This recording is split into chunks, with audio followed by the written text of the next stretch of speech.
Hello, I'm Helen Hamlin. I represent the International Federation on Aging at the United Nations, and I'm very excited and so pleased to be here at AARP headquarters to help celebrate and launch their first International Day of Older Persons in the headquarters.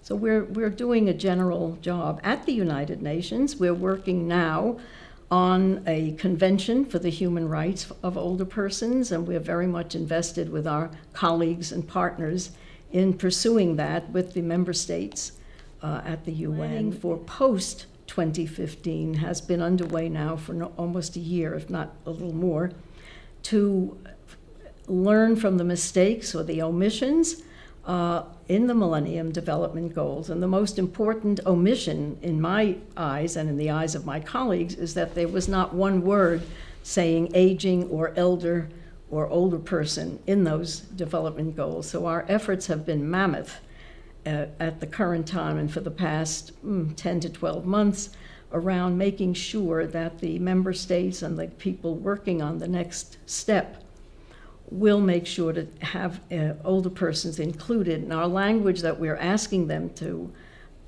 look at and to incorporate. So it talks about people of all ages, not just older people, because we stress that as older persons, we are very intergenerational.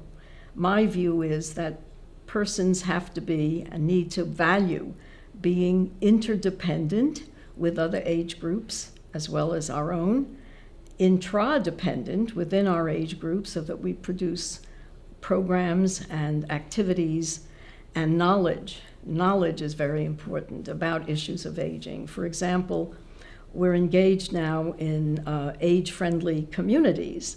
And what does that mean? It means that we are trying to enable local governance all over the world, and we have members of age-friendly communities all over the world, to be aware of safety needs of older persons, more aware of elder abuse, which is a terrible issue to be contended with, issues of poverty, issues of urbanization, all of which will subsume older persons. All of us in the aging community reach out to the member states. For example, when we were discussing, and we're going to be discussing it again, the Convention on the Human Rights of Older Persons, many of us in the Committee on Aging, and AARP has played a great role in that, as well as IFA, in visiting the member states on an individual basis. We make appointments.